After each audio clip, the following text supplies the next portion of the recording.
give it a moment, let people get logged on to the webinar and get settled, but we will be beginning shortly.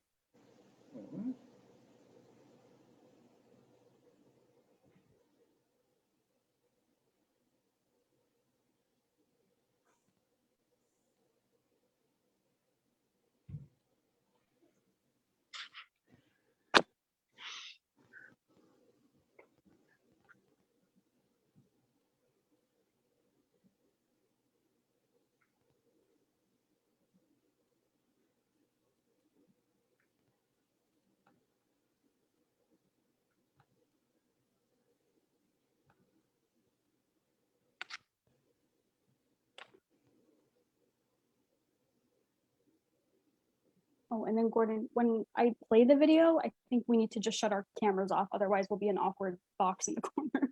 Oh, you want me to turn it off now? If you want, you don't have to, but like once I start. I'll turn it off now. You tell me when to turn it back on. Okay.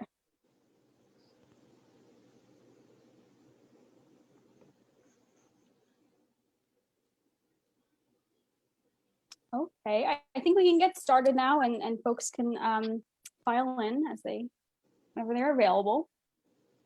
So good afternoon, and thank you all so much for joining us for today's program. My name is Melissa Loriano. I serve as the Programs Manager for the DC Preservation League. For those of you who may be new to DCPL, we are a citywide nonprofit organization dedicated to preserving and protecting the historic built environment of Washington, DC since 1971. I'd just like to take a moment to acknowledge some of DCPL's top sponsors whose annual financial support helps underwrite public programs like this one today. They are Denton's, Douglas Development, Antunovich Associates, Atlantic Refinishing and Restoration, Bayer Blinder Bell, EHT Traceries, and KCE Structural Engineers. Many thanks to you all for your dedication to historic preservation in DC. This program is also brought to you in partnership with Palisades Village. Palisades Village is a membership-based, volunteer-driven, aging-in-place community for adults in the Berkeley, Kent, Foxhall, Palisades, Spring Valley, and Wesley Heights neighborhoods. Palisades Village is a community of caring friends and neighbors in the Palisades area of Washington, D.C. They give older residents access to tools, services, and social events that enable them to build strong relationships with their neighbors and remain in their homes as they age. So we thank them for their partnership, and a big welcome to their members. And I will put their website in the chat soon. You can learn more about them. Also, just a quick note about how today's program is going to work. So please use the Q&A box found at the bottom of your screen to ask any questions of our speaker today. I will collect your questions following the showing of the tour and verbally ask them of Gordon following the video. And for those of you joining us on Facebook Live, DCPL's Director of Development, Kelly Knox, will be monitoring any questions that you all might have and will pass those along to me as well toward the end of the program. So with that, I'm so pleased to introduce you all to today's guest. Gordon Kitt grew up in Houston, Texas, in a house built by his parents in the early 1960s, in a modernist style inspired by Frank Lloyd Wright. After obtaining his AB in biochemistry from Columbia University and MA in molecular biology from the University of California, Berkeley, Kitt moved to Washington, D.C. to attend law school and has lived here ever since. Kitt's career as a patent attorney spanned 3 decades at the same D.C. boutique patent law firm. He came across 3020 University Terrace Northwest during his search to buy a house here and has lived in the home for over 20 years and is its longest tenant. And we thank him today for inviting us into his home and garden. So, very briefly, before I begin the actual tour, I just want to provide some background about the house and its designation. So Gordon reached out to the DC Preservation League regarding his property in 2017, and we worked collaboratively with him on the nomination since that time. And in October 2020, DCPL and Gordon filed for its consideration. On February 25th of this year, the Historic Preservation Review Board unanimously voted to add the home to the DC Inventory of Historic Sites. And very exciting, just recently, it was listed on the National Register of Historic Places on April 30th. So 3020 University Terrace Northwest, or the Bazelon-McGovern House, can be found in the Palisades neighborhood. It is a two-story modernist house accented with traditional Japanese architectural elements, as you can see here. And that's just some of that basic information. It was built in 1957 in modernist style, and there's the timeline. So the home meets the following criteria that you see here as required by DC and the National Register. So basically, these are the characteristics that made it eligible for designation. So the residence is significant under DC criterion C and similar National Register criterion B for its association with two individuals who are significant to the development of the nation as well as DC. And so it was designed by Jean-Pierre Truchot and constructed in 1957 as the family home of David L. Bazelon, the highly influential chief judge of the DC Circuit Court of Appeals. And in 1969, the house was purchased by Senator George S. McGovern, a Democrat from South Dakota, and his wife, Eleanor. During the McGovern's family's the decade-long stay in this home, George McGovern ran for president as the Democratic nominee during the 1972 presidential election. And during his quest for the nomination and presidency, the house was the scene of many political events and key meetings and was frequently pictured in the media. And I will be showing some of those pictures in just a moment. This property is also significant under DC criteria D, E, and F and associated National Register criteria C because it embodies the distinctive characteristics of a type, period, style, and method of construction. It is an architecturally distinguished dwelling that is modernist in style, but reflects the influence of Japanese architectural form. So while this style is quite rare in DC, it does speak to a growing influence of Japanese design in post-war America and the evolution of modernism in Washington, DC. A very special and unique site. So here's just a couple photos I'm going to run through very quickly. This is a picture of Truchot. He actually designed 8 distinctive modernist houses in the Palisades neighborhood, most of which were on Chain Bridge Road and University Terrace. Sadly, only 2 of his 8 designs in the Palisades still stand today, one being Gordon's home and another, which I believe is also on University Terrace as well. And here we have Bazelon, as well as a quote from Alan Dershowitz, who was a law clerk that worked with Bazelon in the early 1960s. And it really kind of shows you the fact that Bazelon did work in his home and he had these meetings as well. So Alan says, I was there many times. Bazelon had numerous legal meetings with his law clerks and fellow judges in this house. This was during the prime of his judicial career when he was the chief judge and the most influential court of appeals judge in the nation. It really illustrates his time in the home. And also a little bit less professional, this was his family home, and that is him on the porch doing some grilling. And so there you go. And then we move into when George McGovern and his family lived in the home. And again, like I mentioned, a lot of political meetings took place here, as well as quite a few kind of public or like, I can't think of the word, like press conferences, that kind of thing. So it wasn't just his private home, but it was also a very public space as well, kind of, at least in the media. So this is George McGovern with his running mate, Sergeant Shriver, on the porch. Shriver. This is a press conference near the front door of the home. Like I mentioned, campaign meetings also took place here as he was trying to win the presidency. So this is in the living room. And like I mentioned, there was a lot of public events as well. So you had rallies, fundraisers, and other public events. This, I believe, was an auction that was taking place in the backyard of the home. And you can see the porch up top there. And then some photos in newspapers. It was featured quite a bit in local newspapers. This is from the Washington Post. So here on the left, you can see McGovern with his wife in their living room, and you can see like the screens behind them. And then if you look to the right, you can see the original furniture And Gordon actually shared with me that Bazelon actually sold or gave most of the furniture to the McGoverns. So this was also their furniture as well. And Gordon, correct me if I'm wrong, you also mentioned that the dining room table there was also designed by a Japanese designer, correct? That's my understanding, yes.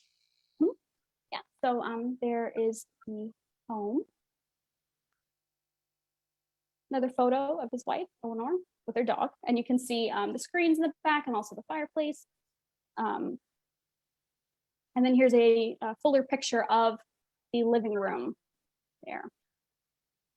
So really, really interesting, really wonderful. And so that's the end of my little presentation, but I just wanted to say how exciting it is for DCPL to work with homeowners like Gordon, who are just as enthusiastic about landmarking their property as we are. And it's been wonderful to collaborate with him and to work with him. We thank you, Gordon, for opening up your home and your garden to us today, and for all your work and all your collaboration with us. But so we're going to start the video now. Again, the tour is pre-recorded, just so you all know. And just as a note, while we were filming, we didn't use a microphone. So just as some advice, you might want to crank up your volume, especially as we move outside. You will notice some background noise, as is the nature of living in a city. There was some construction happening. So just make sure you crank up your volume. We did add subtitles to some parts where that might be a little bit harder to hear, but just so you all know. And if you have headphones, that might also help. So with that, I'm going to stop sharing my screen and I'm going to get the video set up.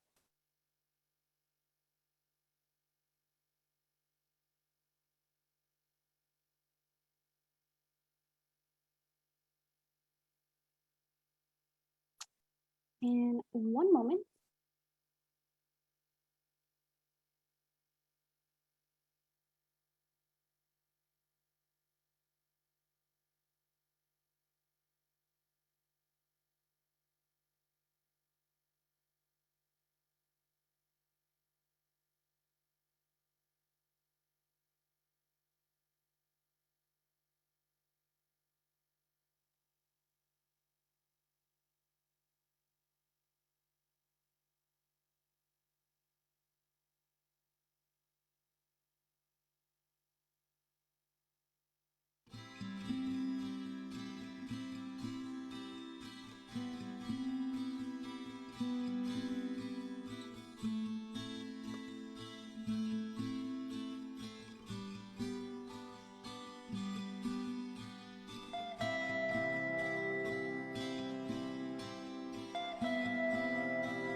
Hi, my name is Gordon Kitt.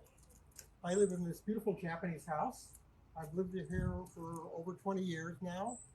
I was originally from Houston, Texas, and I lived in a house that was sort of a Frank Lloyd Wright style house that my parents built. And when I went to buy a house in DC, I wanted to buy a very interesting looking house. And I went all around DC and I started going to Maryland. And one day I drove by this house, I saw a for sale sign, and I said, I got to look at this house. While I was working as a lawyer, I had many Japanese clients. I'd been to Japan many times. And so seeing a Japanese house was very intriguing to me, especially because it had a lot of windows and lots of trees, just like my parents' house had. When I bought the house, I discovered that Senator George McGovern lived in the house when he was running for president. While I was a high school student in Houston, Texas, I actually worked on the McGovern campaign, and I actually met George McGovern when he came to Houston for a campaign visit. So it was quite surprising to me that years later, I would find myself living in the same house that George McGovern lived in while he was running for president. So one of the things about Japanese architecture is that the inside and the outside are supposed to mesh. It's supposed to be a clean, even flow between the outside of the house, the landscaping, and the inside of the house architecture. So you'll see as you walk into the house, there are many repeating themes. One of the repeating themes is the Japanese torii gate, which you see here in front of the house. And of the alcove. Through the windows in the front living room. It's a 4-panel design of the tree, and when we go inside the house, you'll be able to see the panel repeated on the other side.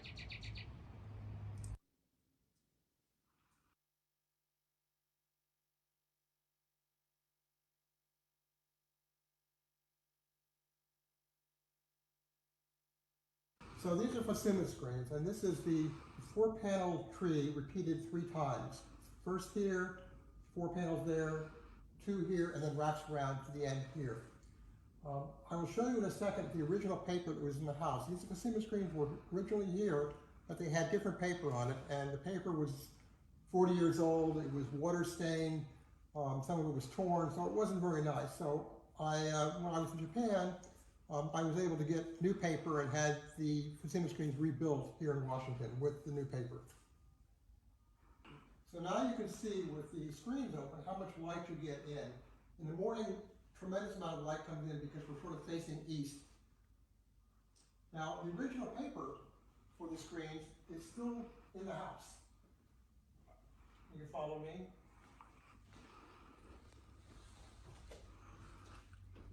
I retained the original paper in the garage for the shoji screens, and you come back here and you poke back here, you'll see the original paper that was on the Fusuma screens. So come back around there. Inside.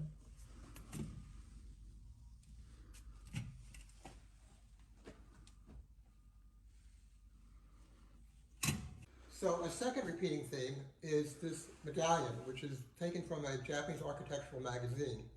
We repeated this theme several times throughout the house. This is one of the places. Now, second place is on the tea table in the living room.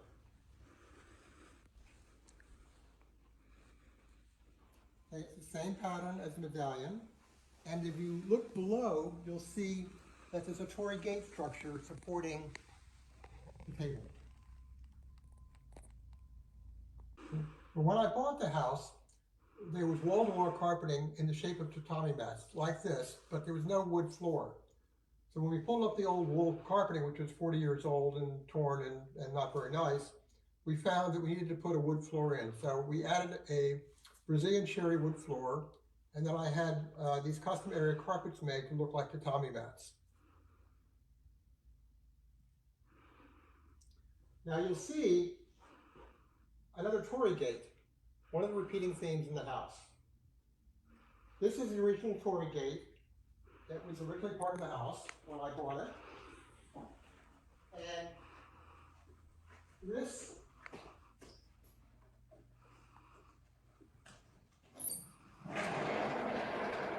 is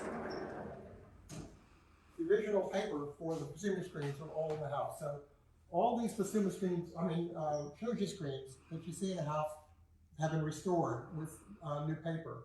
But this was the original paper for the house, and this was used to block off the entertainment section of the house from the back of the house, which is where the kitchen is and the master bedroom was. So this area where the piano is now the music room, but originally it was the dining room. And this partition was actually a very large walk-in closet. And the walls all had wood paneling on them. And there was a built-in credenza here, which had a stereo, it had places for silverware and other things. But now it's the music room. So in the original house, there was a powder room, but behind this wall, but the door was right here, right open to basically the guests. And I said, well, why are we having the door there? Why don't we move the door to the far end? And so we moved the door over, we reconfigured the bathroom, reversed the orientation of the bathroom to the powder room, and we created the see-through going from the powder room all the way back out towards the library. A nice clear line of sight.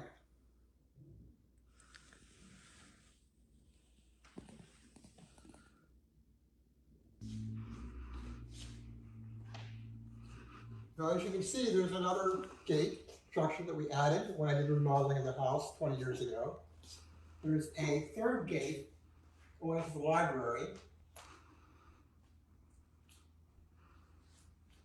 And there's another gate downstairs, which I'll show you in due course.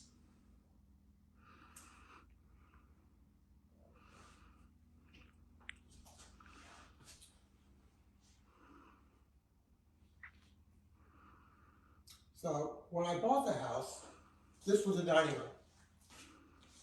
The third owner actually closed off part of the deck. Originally there were sliding glass windows here leading out to the deck.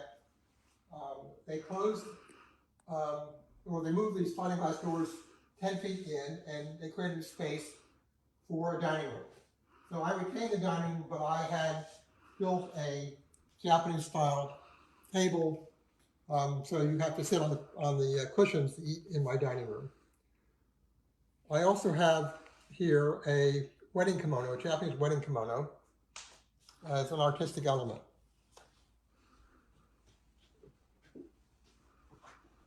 So you'll see as I open up the shoji screens, the deck, which is, again, if you could just imagine it extended out 10 feet towards where the original sliding glass doors were. So you'll see the medallion structure is also repeated in the dining room table, as well as if you look at the base of the table, you'll see the torii gate structure, which is repeated in the table, and it's also repeated on the Japanese kimono stand.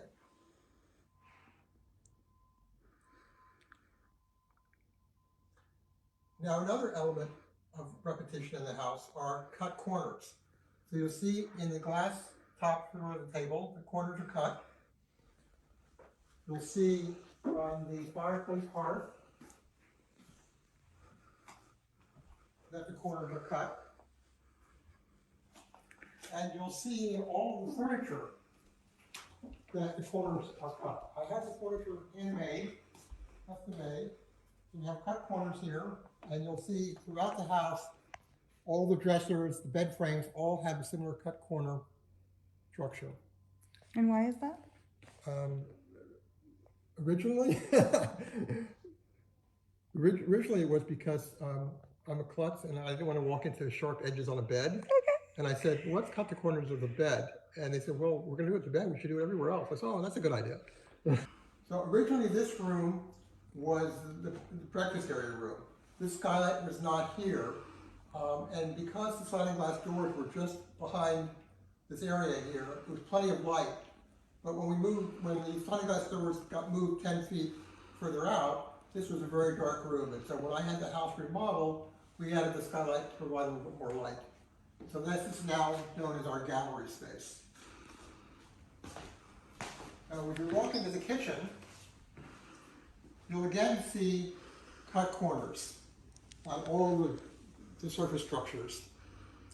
So originally, the original kitchen was designed differently.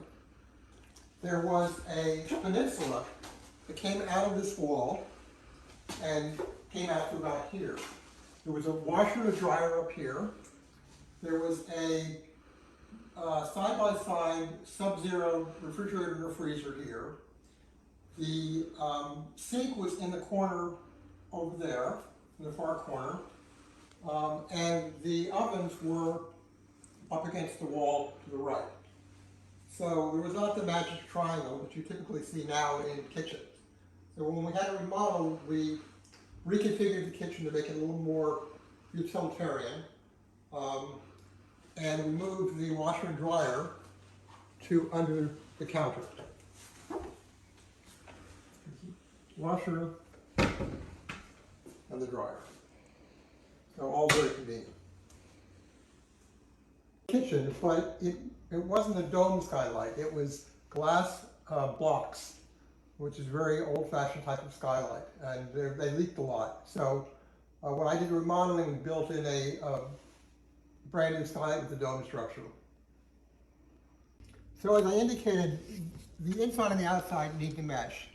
And as you probably saw, the railing for the deck has the same structure as the railing for inside the stairway.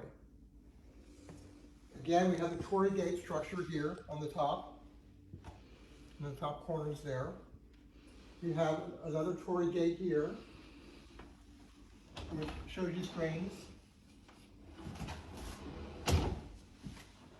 Provide some privacy.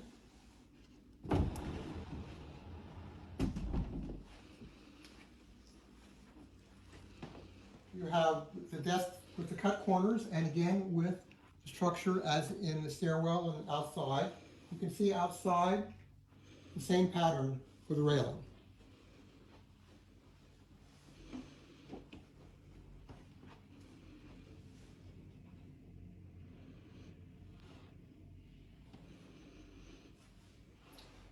So originally, this was Judge Bazelon's library and George McGovern's library.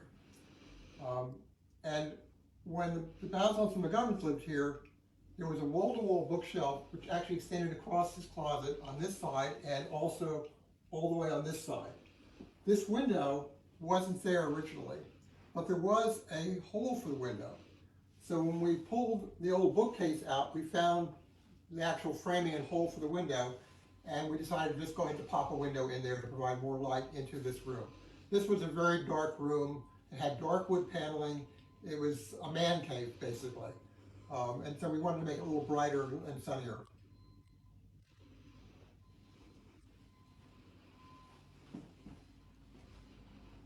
So this doorway originally, there was an interior passageway between the library, the bathroom, which is behind here, and the master bedroom.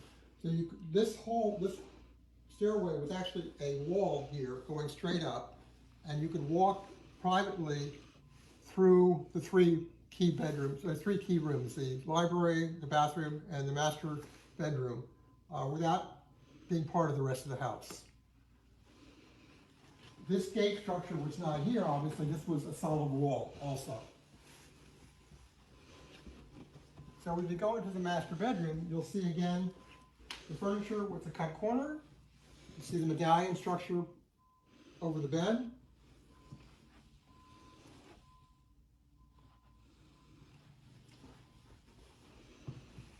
You'll see again the cut corners on the tables beside the bed, the medallion structure, and cut corners on the frames for beds.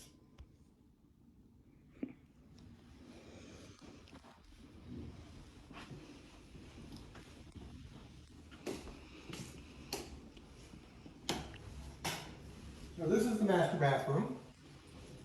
Again, angles, which is what I wanted to put in the house. Something a little more interesting than just straight square boxes with a little angled shower. This window was originally a square window when I bought the house. It was with rippled glass and you couldn't actually see through it. And I wanted to have a round window to repeat the medallion structure. And they were going to frost the window until we looked at it and we said, why are we covering up that window? Nobody can see into the bathroom. It's all these trees, and if you look through the mirrors, you get the great reflection of these Japanese maples, or what you're seeing through the window. And in the fall, the Japanese maples turn bright red and orange and yellow, and it's a very beautiful view through the mirrors reflecting the view outside the window.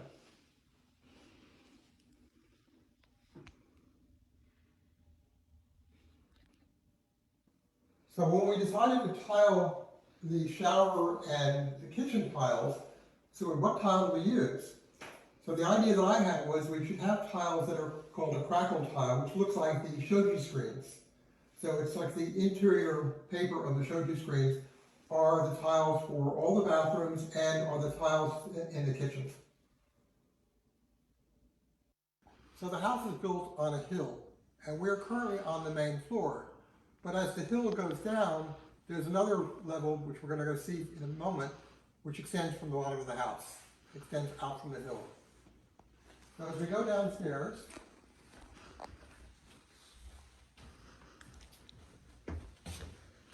you'll see the additional Tory gate leading into what we call the sunroom, or this is the TV room area. And again, we have shoji screens.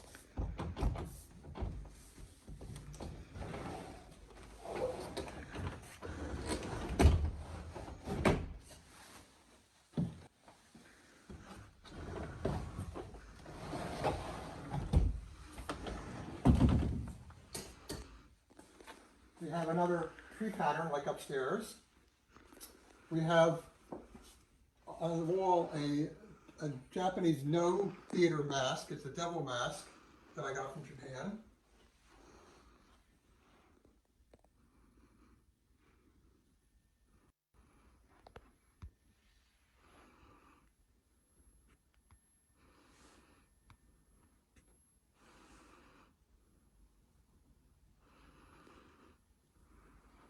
You'll again see the table, which is identical to the table up in the living room, except this is a 4-foot diameter table, whereas the one upstairs is a 5-foot diameter. Has the same pattern built into the table, both in the surface of the table as well as in the support structure, looking like a tatami mat. I mean, like a torii gate. You have the same tatami mat style carpeting down here with the Brazilian cherry wood floor. And you can look out into the garden. Originally, this was a solid wall with a small window in this corner, and this was actually a bedroom. This room was about 2/3 of the size. If you look at the beam above you, that would have been where the wall came down. And there was a bedroom here, then on the other side of that beam was a second bedroom, and then a third bedroom further beyond. This wall was actually a bathroom. It was a long bathroom along this wall that you could get into from the bedroom.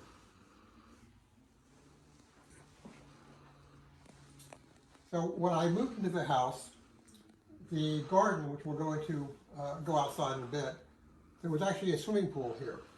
The swimming pool started from around here, this point, and wrapped around to around this point. And you'll see photos of that pool. I'm not much of a swimmer. Pools are not very useful in Washington except for 2 months out of the year. They're very expensive to heat. I wanted a Japanese garden instead. So I hired a landscape architect who specialized in doing Japanese gardens. He actually was trained in Japan, and he built the Japanese garden for me. Brought in the big boulders, planted the Japanese maples, the azaleas, and a lot of other things that we have in the garden. So downstairs, in addition to the sunroom and the TV room, are 2 guest bedrooms and 2 bathrooms. So we're going to the first bathroom.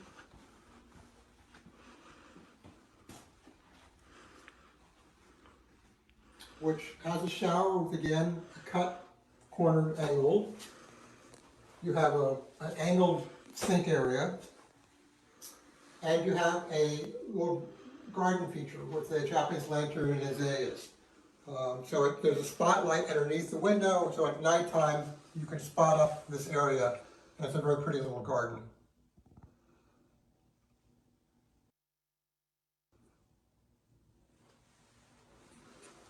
So we'll go into the first guest bedroom, and all the bedrooms look the same. We have the cut corners on the tabletops. We have the medallion structure. We have cut corners on the bed frame. We have the cut corners on the custom-made furniture.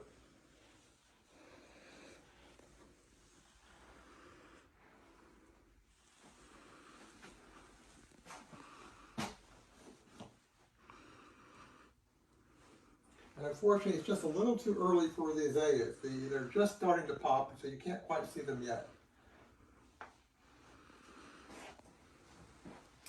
So on the wall are 2 needle points that my mother did.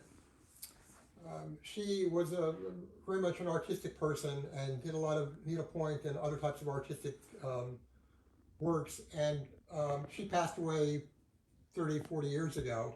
And I was home one time, rummaging through the closet after I bought the house, and I found these two needlepoints that she had done 40 years ago, and I brought them back to Washington, and I thought they went very well with the house. There are two more similar needlepoints in the other bedroom, which we'll see in a second.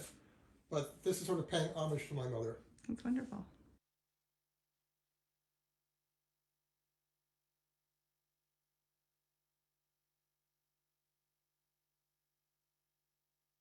So we'll go into the second bedroom.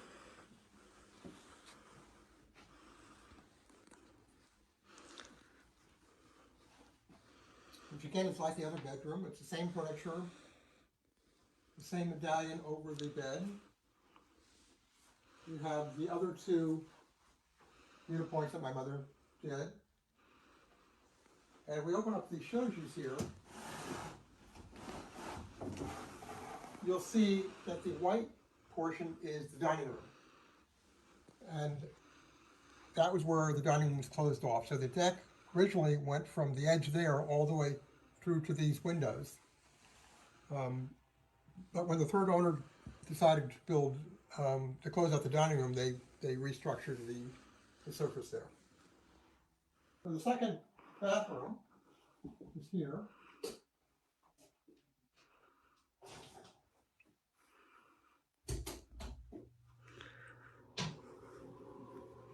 And again, it has angles. It's very similar to the other.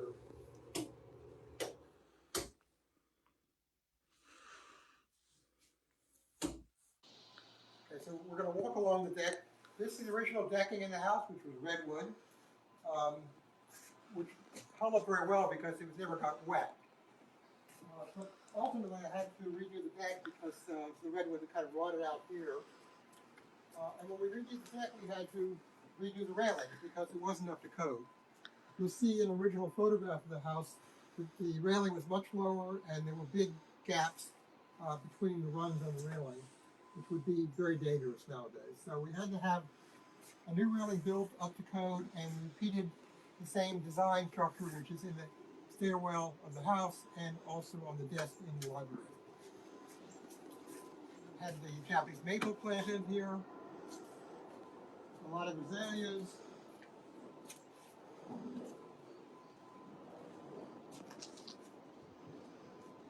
This was all grass, so we had the pachysandra added for landscaping when I had the garden built.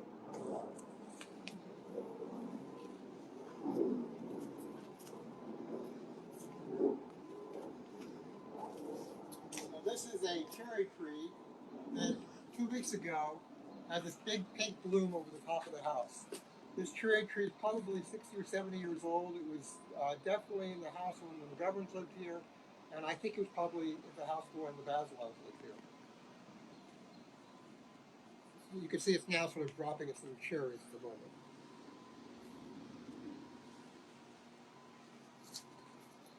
So you might want to take a look at the garden from the top view, looking down. So the garden is still very early in the season. So you're just starting to see the hostas come out. They're not fully out yet. The azaleas have not blossomed yet.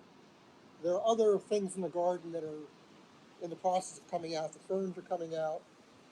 These are Japanese red painted ferns. The hostas all along it. In the middle of it is a red astilbe.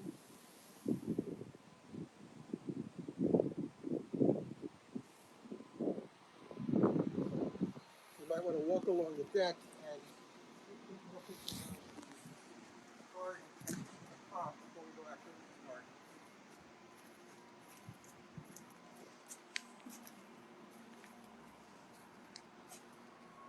There is a photo of George McGovern with Sergeant Shriver on this deck, walking along this deck and talking to each other, which you can see.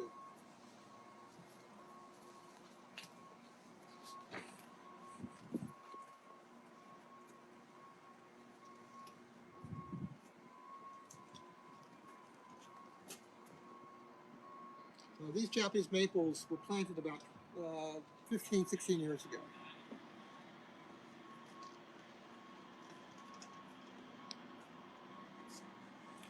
So in designing the garden, it was explained to me that the small pebbles are a river going through the landscaping, and you have the river stones next to it, you have the big boulders on the borders of the garden, but this is the small area, sort of this winding river that goes to the gardens. It's sort of typical of a Japanese Kyoto-style rock garden.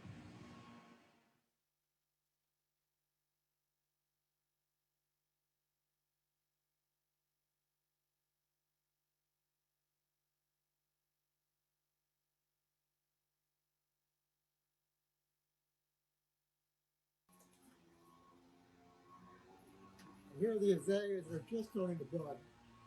They should be out in another day or two. There's this big white field with a red field, and a Japanese maple in the corner. We have a Japanese lantern. We have several Japanese lanterns throughout the house. There's this one here in the backyard. There's one in the front yard. There are smaller ones inside the house and also on the sides of the house. So now we're going to go into the garden.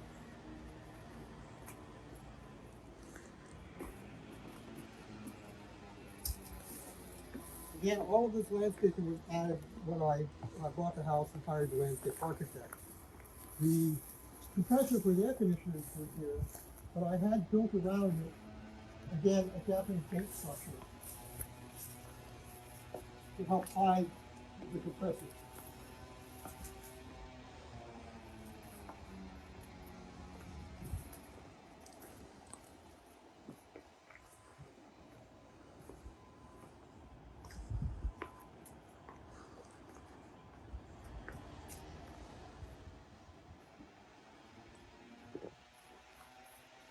See, some of the houses have already come up.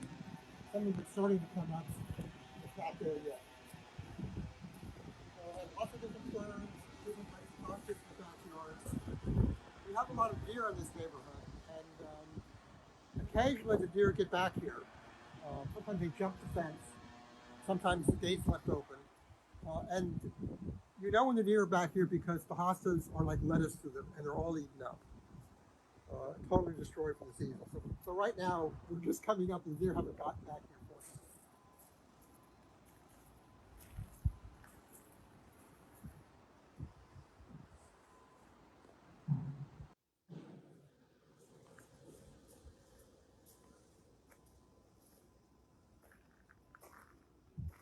Now, that direction is west.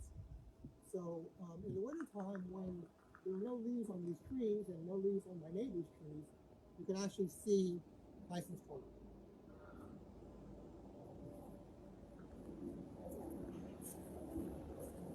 Arizona Avenue is just parallel to that area. And then some of the houses. And again, we have medallions, like inside the house, patio areas that were built by the landscape architect.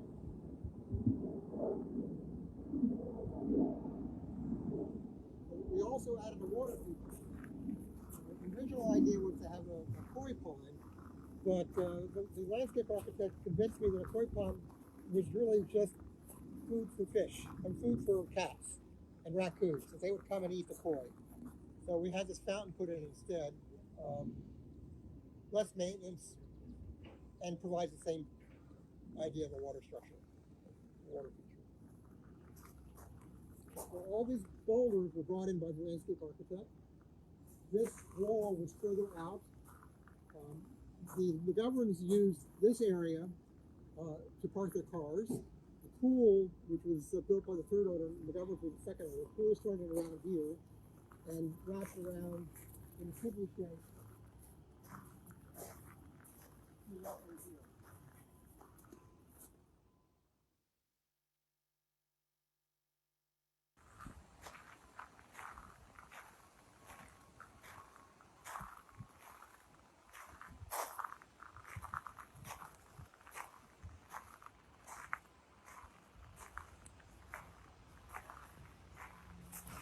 Well, again, you can see the houses are just starting to come out, and they will fill up this entire space in 2 weeks, probably, time.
Okay.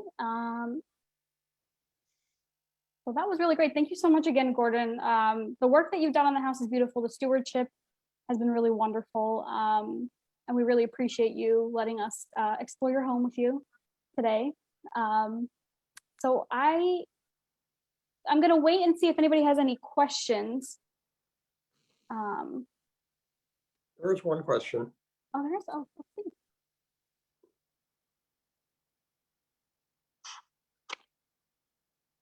Carol, basically, why did the Bazelons build a Japanese house? Mhm. And the story is, at least from Miriam Bazelon's memoir, is that they visited the Philadelphia Art Museum in 1956, 1957, and at the museum they had an exhibition of a Japanese house that had been reconstructed at the museum. It was a Japanese tea house.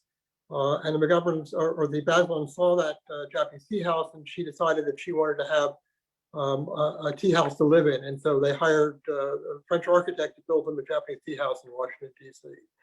That tea house is actually a permanent exhibition at the Philadelphia Art Museum. And so you can see the original tea house that they had looked at if you go up to Philadelphia. Great. A question from Kate. I love the living room wall screens. Perhaps I missed it, but who did that watercolor, I think, of the tree? It actually came from a Japanese store outside of Tokyo where they make these various screens. They have various patterns, and I spent an afternoon looking through their various books of different possible patterns and different trees and other types of landscaping, and picked this one out. And then we have a question from Gloria in the chat. She said, "You've changed so much. How did it qualify for preservation?" So from my understanding, it qualified, the exteriors are the things that have been designated. So not the interiors, although Gordon, you did keep like the original screen, the original, like the wall screens, the one screen leading into the kitchen area. So yeah, just for clarification, everybody, the exteriors are what are like officially designated. Right, and there weren't that many changes made to the exterior. Yeah, exactly. And as far as the interior design changes were actually made to maximize the Japanese look. It's even more Japanese-like now than it was when I moved into the house. Right. Okay, we have some other questions in here. One is from Elliot. So what is the other house on University Terrace built by the architect? I don't have the exact address at the top of my head. I don't know, Gordon, if you do. If it's on your I don't have the address, but it's the Mullet's house. It's a green house on the left side of University Terrace going down.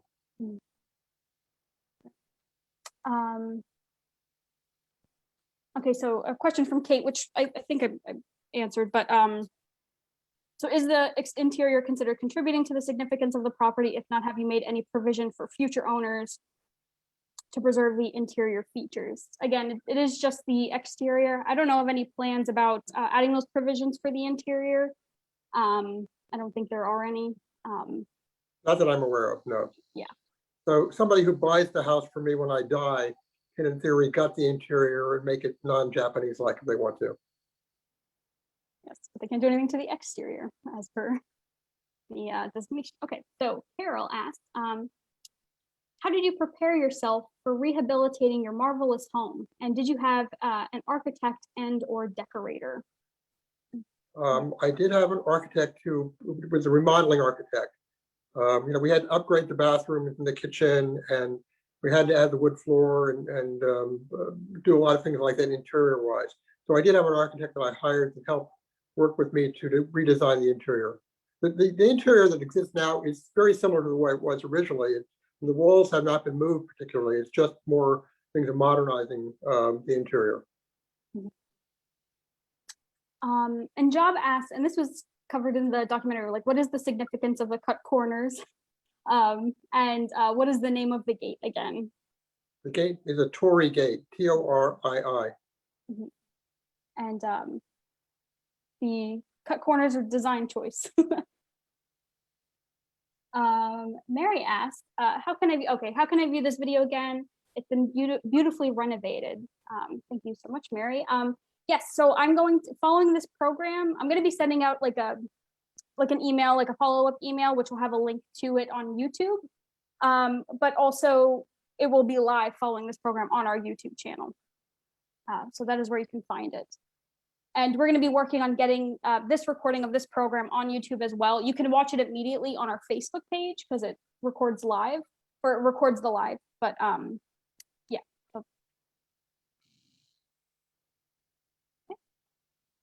So what is the age of the home? So yeah, it was originally built in 1957.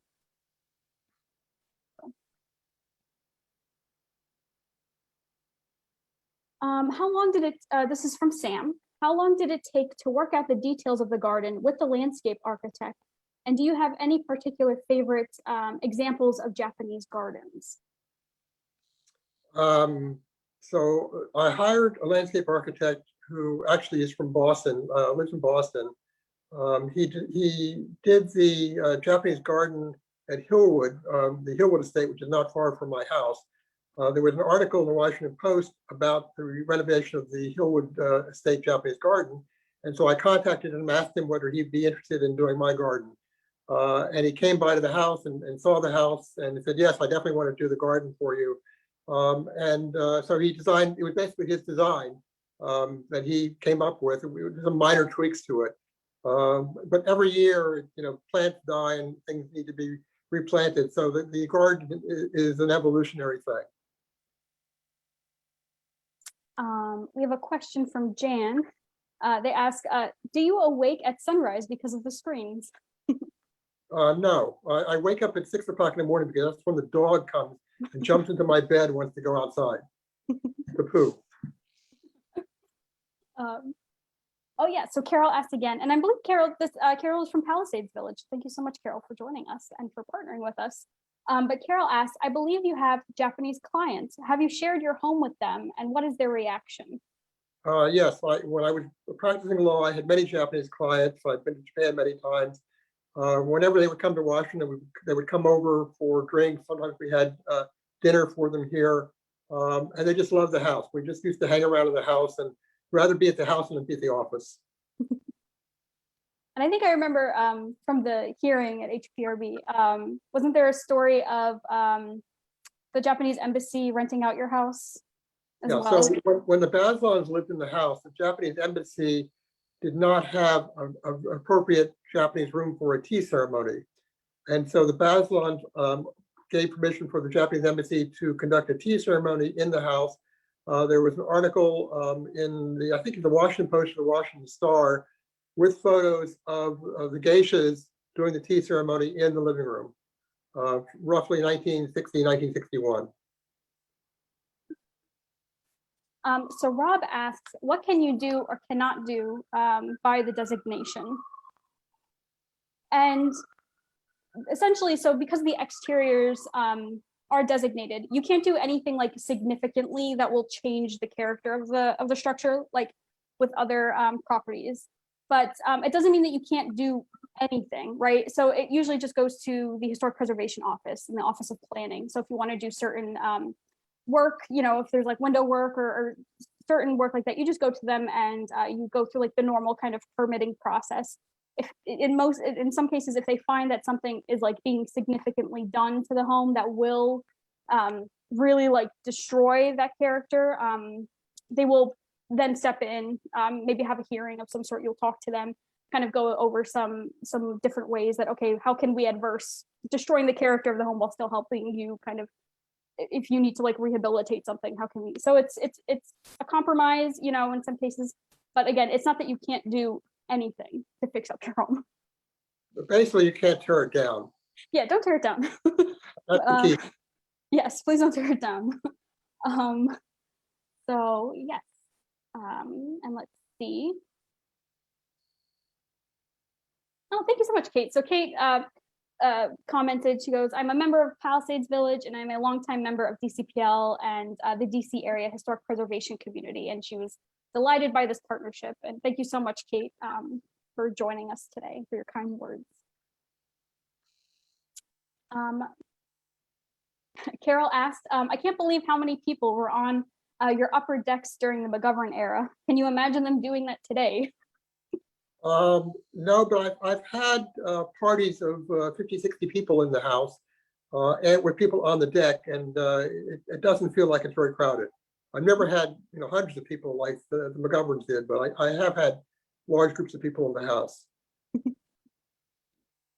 And Elliot asks, what is the, I think the construction of the roof? Flat roofs notoriously prone to leaking. And he said that you have made the house even more beautiful. So I guess I don't think the roof is 100% flat, but have you noticed like any issues with that kind of stuff, Gordon, like leaking besides the sunroof, I think, right? So the roof is tar and gravel. And I did have a leak a few months ago that I just had a minor repair to the roof on some of the slanted portion. There are some flat portions of the roof, particularly over the dining room area, but mostly it's a gabled roof, so the water kind of flows right off the roof. And Kate asks, so how did you choose the kimono you have on display, and where did you acquire it? She loves Japanese textiles. So the Japanese wedding kimono I acquired from Japan. There was a website which sold used wedding kimonos and other types of kimonos. And I just went through the website and picked out a kimono that I liked, thought it would look very nice in the house, and bought it, and they shipped it here. And then I had the person who made the furniture for me, he designed the stand for the kimono. Great. So as we wait for other questions, I guess I have a question. So Gordon, as I mentioned, you approached DCPL in 2017 about getting your house designated. Maybe you can explain to folks what kind of made you come to that decision and why it interested you in doing this. Well, I didn't want somebody to tear down the house. In my neighborhood, houses are being torn down right and left to build 3 and 4 story structures, which most of them are not very interesting architecturally. There's very little land now that these houses are so big, there's no yard. And I wanted to preserve the house. It had a unique history, both from the occupants and from the design standpoint. And I thought, if I can preserve the house for future generations, let me try to do that. We thank you for that. And we thank you for your partnership. So David asked, have the extant McGovern children been back to visit the house? None that I know of. If they have, they haven't knocked on the door when I was here. I have, when Mrs. Bazelon was alive, she was living in the Watergate when I bought the house. And when I had the house remodeled, I sent Mrs. Bazelon photos of the remodeled house and invited her to come by. And I talked to her on the phone about it, and she was very interested, but then decided the house was the past, and she wanted to look forward to the future, and did not come by. But I have an open invitation to the Bazelons to come visit the house. There are several granddaughters around, and there are 2 sons that are still living. So if they ever want to come by the house, they're very welcome to come by the house. So Gloria asked, what is the square footage of the house and land? So each floor is about 2,500 square feet. So total about 5,000 square feet. So it's not a very large house. It just looks large when you're inside the house because it's high ceilings and a lot of open rooms, big rooms. But it's not a very large house. Mm-hmm. Well, what was the other question? Well, there was another question about the lot size. It's about 1/3 of an acre. Oh, yeah. Okay, and then Janice asked, are there tax benefits that come with the designation? Not currently. Mm-hmm. Unfortunately, not currently. Mm-hmm. Yeah, and honestly, I'm not an expert enough to talk about this particularly, but Janice, I can always, or anybody who's interested, if you're free to email us, and I can get you more information about that kind of stuff. Or you can visit the Historic Preservation Office, and there could be more information there. There are certain tax incentives for certain properties. In theory, the value of the property should be less now that it's historically designated, because somebody cannot tear down the house and build a $5 million house on top of this lot. So in theory, the value of the lot and the house should be less, but from a practical standpoint, the DC government does not take that into account. And so every year my property taxes go up. Particularly when the houses next door to me are now $5 or $6 million houses. My property is viewed to be more valuable, even though they can't tear down the house. That is rough.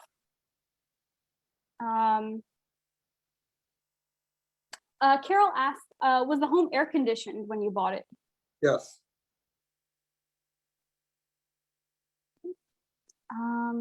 Just gonna check and see, do we have any questions from Facebook? Oh, I think we got another question. No Facebook question.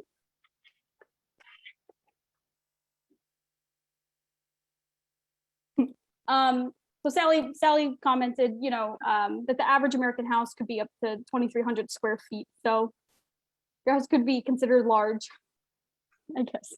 Not in my neighborhood. No, yeah, looking at the neighborhood. Yeah, in my neighborhood, houses are like 8,000, 9,000 square foot houses. So definitely need to look at your neighbors. And then Jan said, what a gorgeous retreat you have. Thanks so much for sharing it with us.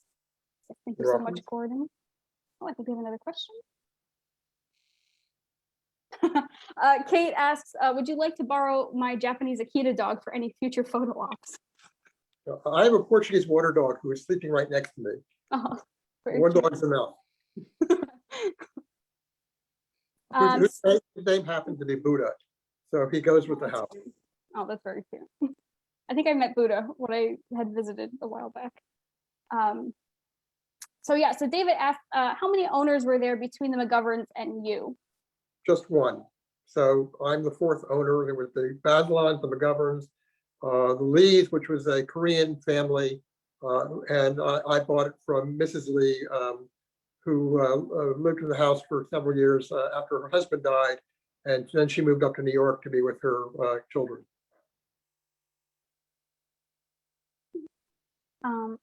So as I'll give it a moment, see if there's any other questions, but I'm going to put a few links in the chat, everybody. So I have the Palisades Village website if you'd like to learn more about them. I also have the nomination form for the property, a link to that as well, and that includes more information about the house, about the architecture, its significance. And then I also just, you know, I have the hearing recording from HPRB. So that was recorded, and you're more than welcome to watch that if you would like, if you weren't able to see it live.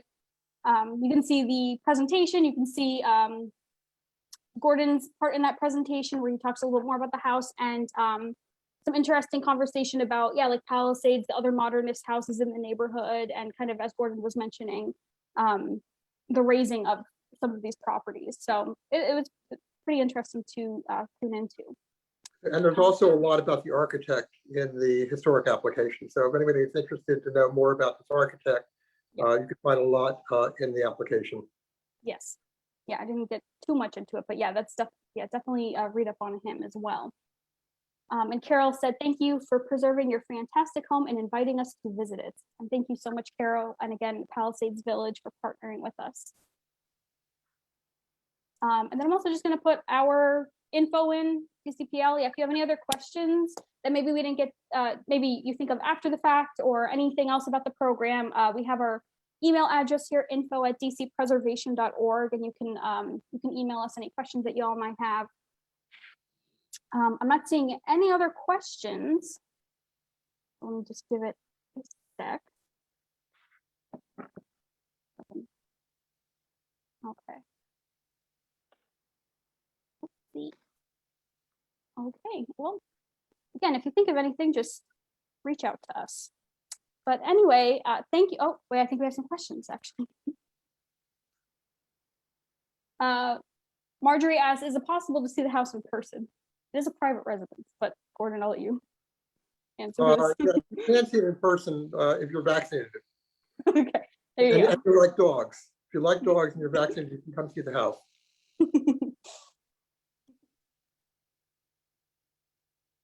And Kate commented, I congratulate you on your sensitivity and care for and of your beautiful abode. Marjorie said she is vaccinated, but do you like dogs, Marjorie? That was also one of the requirements. I think everybody likes dogs, right? Oh, and I have my cat her dog and jumped on the table. So, okay. Well, anyway, thank you again so much, Gordon. You know, not only for inviting us into your home today and for taking us on this tour, but also again, for working with us to create the nomination and also for your stewardship of the property and your enthusiasm for getting it designated. Again, like I mentioned, it's always exciting when we have a homeowner who is so enthusiastic for saving this property and working with us. It's always exciting. And again, like I mentioned, this tour will be available on YouTube. I'm going to email everybody following this for feedback, but then also if you just visit our YouTube page, it should be up by this evening if you would like to rewatch it. And then we'll have the full program up soon as well. And so before we officially end things here, I just want to remind everybody to be on the lookout for what we have planned this month. As part of our 50th anniversary celebration, we're highlighting parks and gardens throughout May. And our next program is actually going to be a presentation from Consigli Construction about their current rehabilitation project in Meridian Hill Park. So we hope that you will join us for that. That is taking place next week, next Wednesday. And you can learn more about that event and others on our website. Again, I encourage you to take a look at those resources I shared with you all about the nomination form and the hearing. And we hope that you enjoy your weekend and the rest of the day. A big thank you again to Gordon and to the Palisades Village for partnering with us. And we look forward to seeing you all at future DCPL programs. Thank you. Thank you, Gordon. And we will just stick around as folks go out.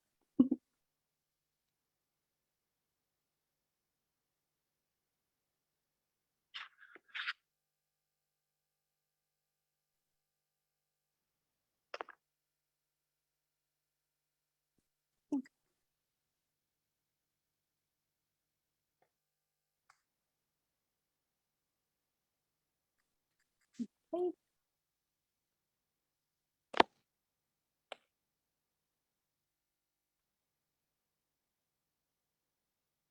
Are we out? Yeah. Okay. I think so. I'll email you in a bit, Gordon. Okay. Thanks. Thank you so much again. We really appreciate it. All right. Take care. You too.